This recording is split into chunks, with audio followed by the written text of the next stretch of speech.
Hi, this is Rick Reagan. Today I'm going to be talking about The Peripheral. It's a 8-part series that involves science fiction and time travel. I have a companion piece that supplements this video. It's on medium.com. You can go to rickreaganmedium.com to see it. It's about 26 pages, and it has a full detailed explanation of what's going on, but it also shows the scenes. So I've labeled each scene so that you can see the unique number, the timestamp, and a quick description of what happens in each scene. This makes it very easy to talk about what specifically is in the movie and where you can find it. I will warn you again at the 8-minute mark, but spoilers don't begin until then. The Peripheral is owned by Amazon Prime Videos and can be found here at this link. You have to have a subscription to the video service to see it. Remember, we are basically here in 2032, North Carolina, 10 years ahead of where you and I are actually right now. And she jumps to 2099 in London, England. So she wears a headset, just like the gamers of today do.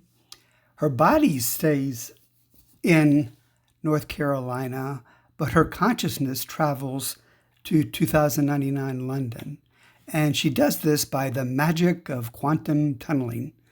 So her body and her mind and her brain stay in North Carolina. She uses quantum tunneling, which is a technology from 2099, and ends up in London, England.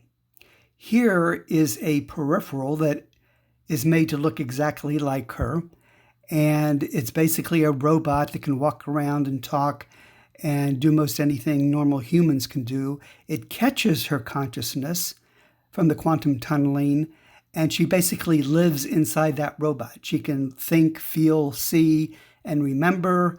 And then when the quantum tunneling ends, she just goes back to North Carolina, remembering everything that she did in London. Okay, let's look at it from a different angle. Rather than the people and the technology, let's just look at flat-out timelines. It starts mainly in 2032 in North Carolina with her wearing the headset, and then jumps all the way over to 2099 in London. In the middle is the apocalypse that happens for about 40 years. Now, this is a linear timeline that shows you exactly how long each part is, but I can't really use this timeline like it is because most of the action takes place in these blue bars here in 2032 and 2099. So what I'm going to do is I'm going to shrink this middle part that goes on for 40 years to make it much smaller, and I can actually have more room for North Carolina and London. So these are the actual timeline proportions that I'm going to use so that I can fit in a lot of details here in the North Carolina area and also over in the London area.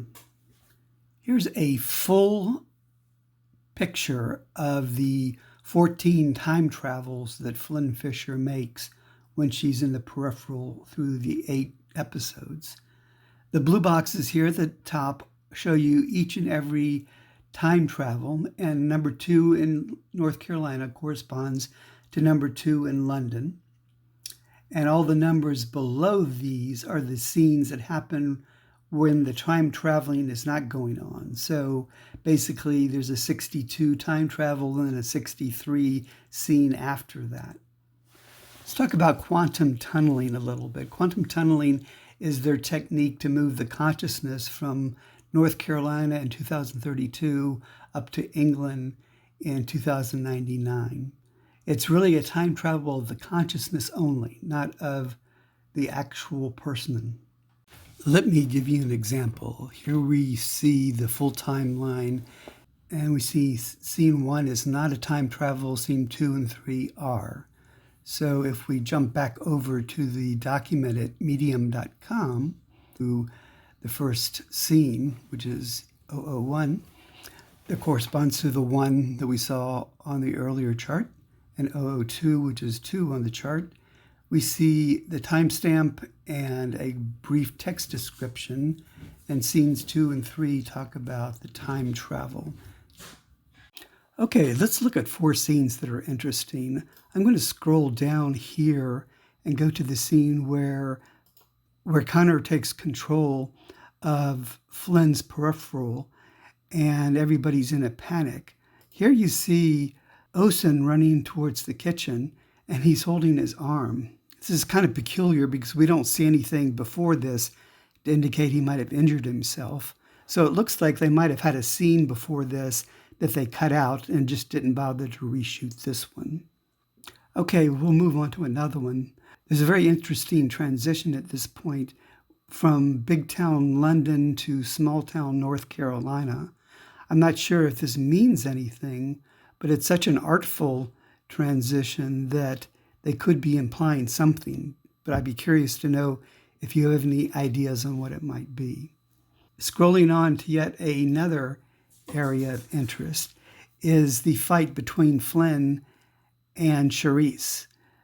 This is a still from a specific timestamp where apparently they were using stunt actors for the fight scenes and they were painting in the actresses' faces, and for some reason they left out Charisse's face for about 3/4 of a second. Also, scrolling down just a little bit, we see this scene that starts off this episode where we see the white cliffs of Dover and a lighthouse, but you can see 3 little balls that are between the lighthouse and the cliff. And I'm trying to figure out whether that was intentional or whether that was just an editing mistake they used to create the 3D effect. Let me know if you have any ideas. And then scrolling down to one of the last interesting ideas here is the comparison between building a peripheral in the Peripheral and building a host in Westworld. I wish they'd have something in the scene where they were building Connor and Barton's peripherals that kind of referenced Westworld. It would have been very cool. Now we're moving into the area where we're going to have serious spoilers. Let's talk about how the last 5 minutes unfolded. So we have these 3 stubs here, 3 timelines. We're going to actually simplify this quite a bit and focus on this area right here in red. In fact, we'll simplify even more by just talking about the research stub. So in scene 112, Flynn travels from North Carolina to London, and she talks to a number of people, and at the end of this scene, she goes to the park and talks to Ash. Ash tells her that Charisse is getting ready to move up the point where the nuclear weapon in the North Carolina silo blows up, and she's going to move from the end of the jackpot to the actual beginning right here, right now. Flynn walks away from Ash, and she says, "I'm going to win." She travels over to see Inspector Lobeer, and Lobeer says, "No, I can't start a new stub. That would create a war, but you can. Just remember that the stub area is heavily guarded."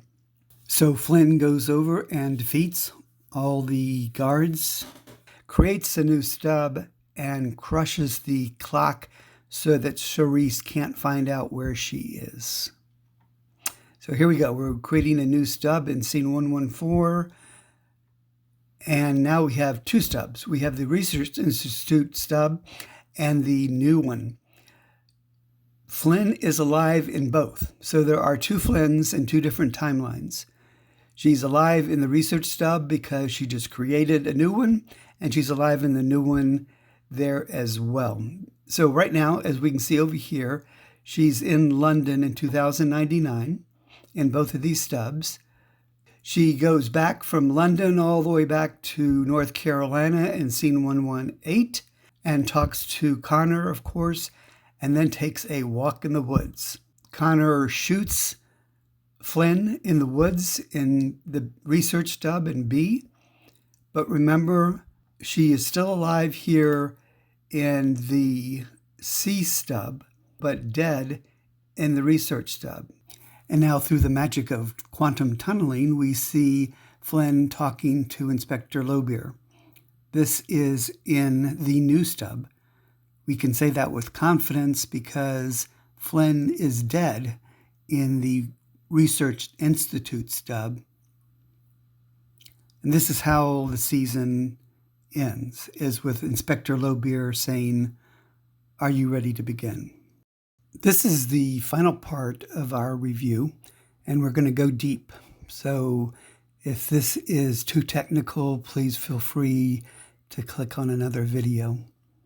As I showed in the Medium.com document, on scene 12, Flynn travels to London and asks, "How long will this medicine take to heal my mother?"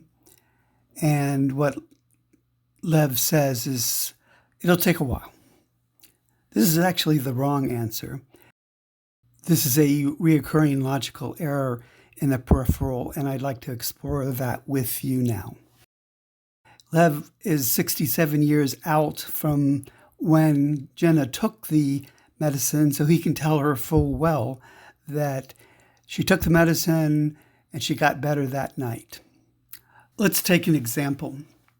In scene 10, Flynn goes to London. They walk around the city a little bit. Wilf shows her that her mother is dying. He shows her her obituary and then says, "But I will send the instructions on how to make the drug to your pharmacy in 2032. In scene 11, we see Connor and Flynn at Farmer John's. They pick up the prescription. And then later on in that scene, we see Flynn giving the injection to her mother. We see the next scene, 12. Flynn asks them, "How long will it take for my mom to get better?" And Wilf says, "Give it time." That is not correct. Wilf should have said, "It has worked, and you will see her recover this evening." And then later on, the next scene, scene 19, we actually do see Ella getting better, trying to get a sandwich out of the refrigerator, and she can see again. When you're sitting at scene 12 and she's asking, "When will my mother get better?" we're looking at 67 years out from what happened back in North Carolina. If you look at it from this point of view, where all the things that happened in North Carolina are on the left side and all the things that happened in London are on the right side, when you're 67 years ahead of what happened in North Carolina, scene 12 looks a lot different. Scene 12, you can see back that Wilf sent the prescription in, and that kicks off a series of events that run to completion very quickly.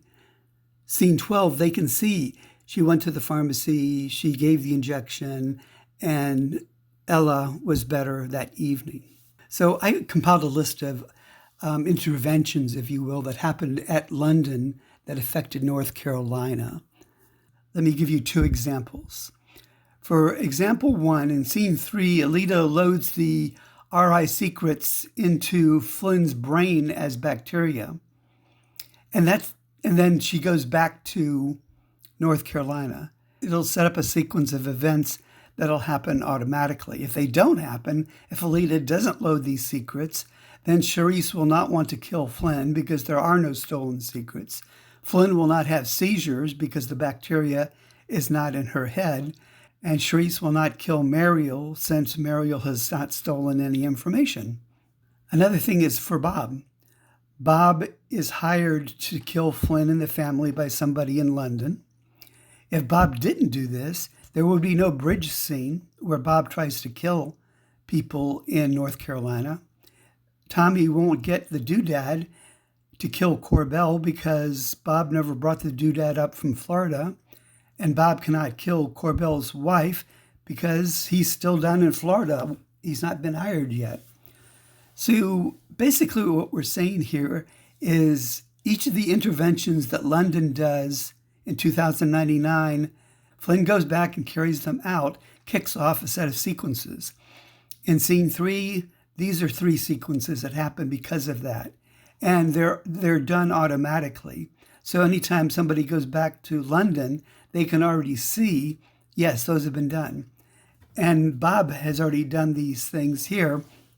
And when somebody goes to London from the 67-year-old vantage point, you can see that all those things happened. So let's put this in perspective. While the timeline doesn't work exactly as it should, this certainly does not in any way degrade the Peripheral as a movie. It is a great show, great acting, great editing, great photography. I certainly highly recommend this.